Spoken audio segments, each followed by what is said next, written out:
My name is Eleanor. I'm 92 years old. Every night I still reach across the bed for him.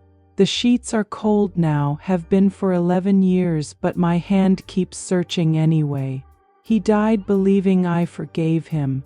He died thinking the lie he told me in the summer of 1979 was just a small thing, something we both let fade. He died never knowing how deep it cut, how it poisoned every quiet moment we had after that. I let him carry that lie to his grave because I was too afraid to lose what was left of us. Now my heart is giving out. The doctor said weeks, maybe days, and the guilt is heavier than the pain in my chest. I kept his secret for 47 years. I smiled through dinners, held his hand at family gatherings, kissed him goodnight while the truth burned inside me. But I can't take it with me. Not anymore, so I'm saying it now, to you, a stranger on the other side of this screen. Because if I don't speak it out loud before I go, it wins. This is the truth I buried in 1979. This is what I never told my husband while he was still breathing. I was born in 1933 in a little town outside Columbus, Ohio. My father worked the railroad, my mother took in sewing. We didn't have much, but we had each other. Sundays were for church and pot roast, and I remember the smell of rosemary in the kitchen like it was yesterday. I met Thomas when I was 19.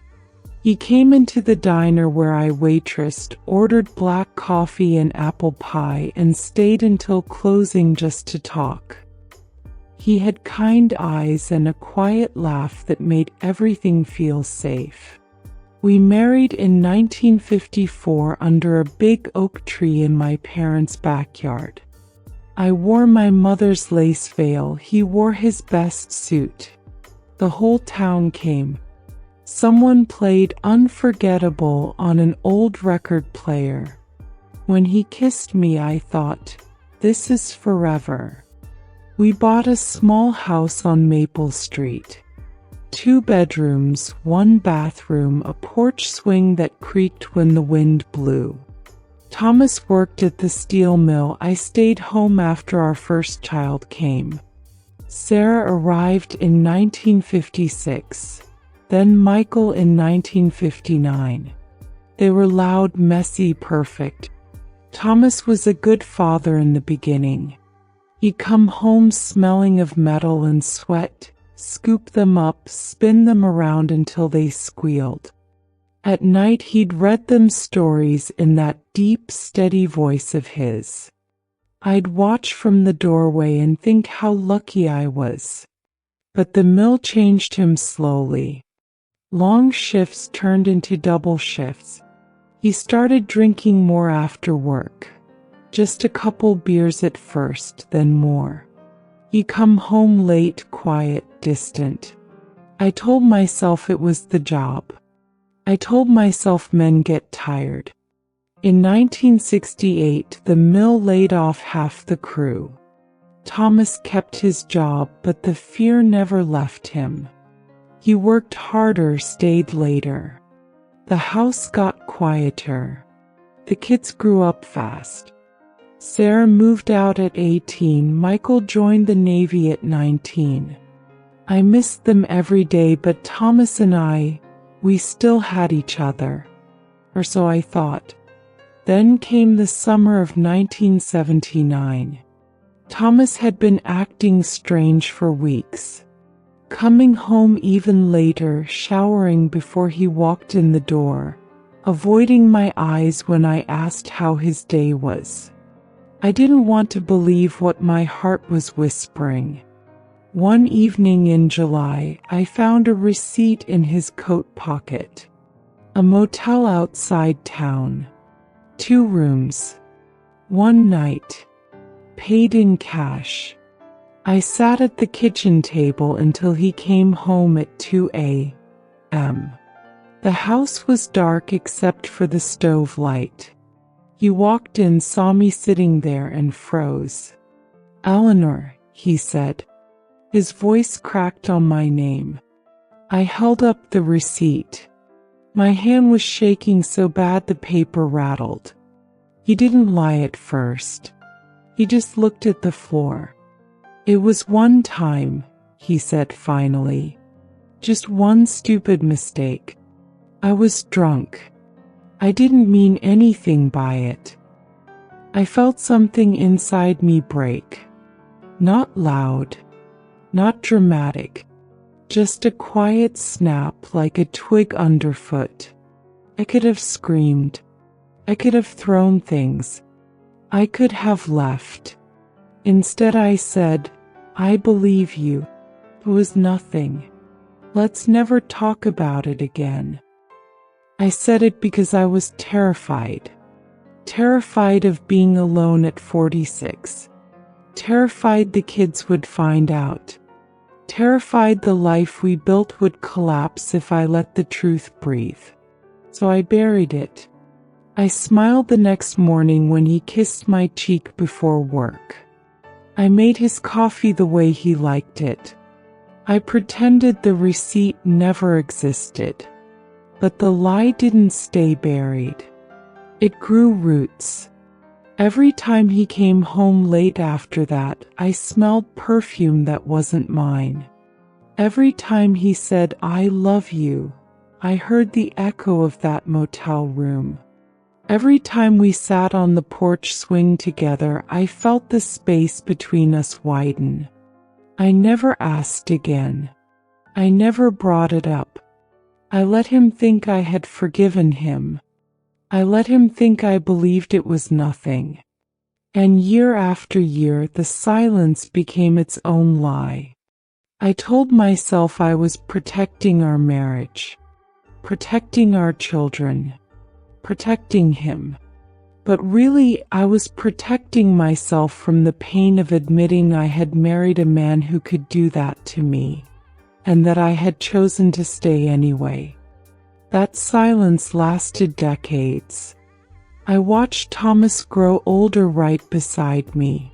His hair turned silver, then white. His hands, once strong from the mill, started to tremble when he held a coffee cup. We sat on that same porch swing every evening, watching the sun drop behind the maple trees. Neighbors waved. Grandkids came running up the steps on holidays. From the outside, we looked like the perfect old couple. But inside, the lie was alive. It whispered every time he said, I love you. It laughed every time I answered back. It sat between us at the dinner table like an uninvited guest. I never confronted him again. I told myself it was mercy. I told myself forgiveness meant forgetting. But forgetting was impossible. Every anniversary, I'd bake his favorite lemon cake and light candles. We'd toast with cheap wine and pretend the past was gone. He'd look at me across the table and say, You're still the prettiest girl I ever saw. I'd smile. I'd say, And you're still my handsome man. And the lie would twist tighter in my chest. In 2005, Sarah came home for Christmas with her new husband. They were expecting their first child. Thomas was so proud, he spent the whole day fixing the crib in the spare room, humming old hymns under his breath. That night, after everyone went to bed, I found him in the kitchen staring at an old photo album. The one with our wedding pictures. He traced his finger over the image of us under the oak tree. Remember how nervous I was? He said softly. I stood in the doorway, arms crossed. I remember. He looked up. His eyes were wet. I never deserved you, Eleanor. Not even on that day. Something snapped in me then. Not anger. Not anymore. Just exhaustion. I walked over, sat beside him, and put my hand on his. "You deserved better than what you did to me," I said quietly. He froze. The album slipped from his lap. "Eleanor, what are you?" "I know," I whispered. "About the motel. About her. I've always known." The kitchen clock ticked louder than I'd ever heard it. He didn't speak for a long time. When he did, his voice was small. I thought you believed me when I said it was nothing." "I wanted to," I said. "God help me, I wanted to." He covered his face with his hands. His shoulders shook. For the first time in 26 years, I saw him cry. "I'm so sorry," he said over and over. "I was a fool. I threw away the best thing in my life for one stupid night."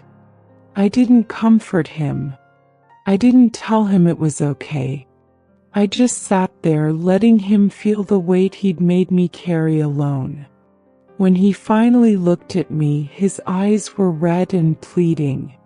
"Can you ever forgive me?" I looked at the man I'd loved since 19. The man who gave me 2 beautiful children. The man who held my hand through my mother's funeral, through every storm. "I forgave you years ago," I said. "What I can't forgive is that you let me pretend I didn't know." He nodded slowly, like the words were sinking into bone. We didn't speak of it again that night, or the next year. But something shifted. The silence wasn't a lie anymore. It was just silence. We kept living. We kept loving in our broken way. Then came 2014. Thomas started forgetting things. Small at first, where he put his keys, what day it was. Then bigger. He'd call me by his sister's name. He'd ask where the kids were, even though they'd moved away decades ago. The doctor said dementia. Early onset. I became his caregiver. I helped him dress, reminded him to eat, held him when he woke up scared in the middle of the night. One afternoon in late fall, we were sitting on the porch. The leaves were turning red and gold. He looked at me with clear eyes, the clearest I'd seen in months. "Eleanor," he said, "do you remember the summer of '79? My heart stopped. He reached for my hand. His fingers were thin now, fragile. "I never stopped being ashamed," he whispered. "Every day I looked at you and thought, how did she stay?" Tears came then. "I stayed because I loved you," I said, "even when it hurt." He squeezed my hand. "I don't deserve that love." "You did once," I told him, "and you tried to again. That's enough." He closed his eyes. A single tear slipped down his cheek. "I'm sorry," he said, "for all of it." I leaned over and kissed his forehead. "I know," I whispered. He smiled, a small, tired smile. "Thank you for letting me pretend you didn't know." I didn't answer. I just held his hand until the sun went down. That was the last clear conversation we had. 6 months later, he slipped away in his sleep. I was holding his hand when it happened. The room was quiet except for the oxygen machine's soft hiss. When the nurse came in and confirmed he was gone, I didn't cry right away. I just sat there looking at his peaceful face. For the first time in 47 years, the lie wasn't between us anymore. It was gone with him. but the guilt stayed with me. He died peacefully, but the guilt didn't die with him. It moved into me like a tenant who never leaves. I kept the house on Maple Street. The porch swing still creaks in the wind. The kids visit when they can, but they have their own lives now, grandchildren, jobs, cities far away. They don't know about 1979. I never told them. Some secrets are better carried alone. But carrying it alone is what broke me in the end. So if you're listening to this, if you're still here after hearing all this pain, let an old woman who's almost out of time give you the things I wish someone had given me when I was young and scared and sitting at that kitchen table holding a motel receipt that felt like a death sentence. Don't let silence become your prison. I thought keeping quiet was protecting our marriage. I thought silence was mercy. It wasn't. It was cowardice wearing a wedding ring. Silence doesn't heal wounds, it infects them. It turns one betrayal into 47 years of quiet poison. Someone hurts you, say it. Not to destroy them. Not to win. But to breathe. Say it early, say it honestly, say it even when your voice shakes. This broke something in me. This changed how I see us. I can't pretend this didn't happen. The words will hurt in the moment, but the alternative hurts for decades. Don't wait for them to apologize first. Don't wait for them to notice your pain. Most people are too wrapped up in their own guilt or denial to see yours. Speak first. Give them the chance to make it right. Or give yourself the chance to walk away before the years pile up and walking becomes impossible. Don't stay because you're afraid of empty space. I stayed because I was terrified of being alone at 46 with 2 kids and a mortgage. I stayed because I thought a cracked marriage was better than no marriage at all. I was wrong. Being alone isn't the worst thing that can happen to you. Being with someone who makes you feel invisible while they sleep next to you, that's worse. Being with someone who betrayed you and never truly faced it, that's worse. Being with someone who lets you carry their shame while they pretend nothing happened, that's worse. Ask yourself the hard question, am I staying because I love this person? Or because I'm terrified of what happens if I don't? Fear is the louder voice, listen to it. It's telling you the truth. You can rebuild. You can find peace. You can find love again. Real love, the kind that doesn't require you to lie to yourself every day. But you can't get back the years you spent pretending. And if the person is already gone, if the chance to speak has passed, forgive the version of you who stayed silent. I hated myself for decades. I hated the woman who smiled at family dinners while her heart was bleeding. I hated the woman who kissed him goodnight knowing what he'd done. I hated the woman who let the lie define her life. But that woman was doing the best she could with a broken heart and a terrified mind. She was 26 years younger. She didn't have the wisdom I have now. She was trying to hold everything together for her children, for her home, for the life she'd built. Forgive her. He loved deeply. He tried hard. He survived. You're not that woman anymore. You know better now. Use that knowledge to live differently, not to punish yourself for what you couldn't do then. If you're over 40, hear me clearly. Time is not your friend. It doesn't pause while you decide whether to speak. Hearts stop. Memories fade. People leave without warning.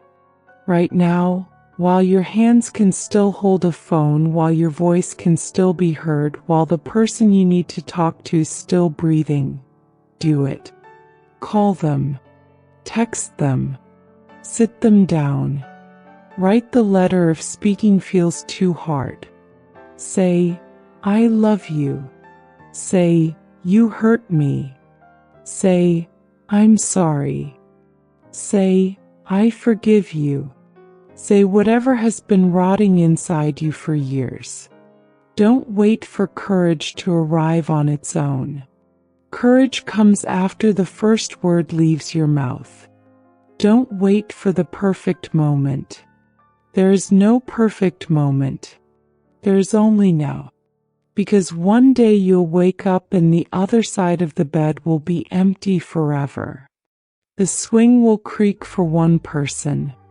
The house will echo with silence that no apology can fill. Don't let that silence be yours.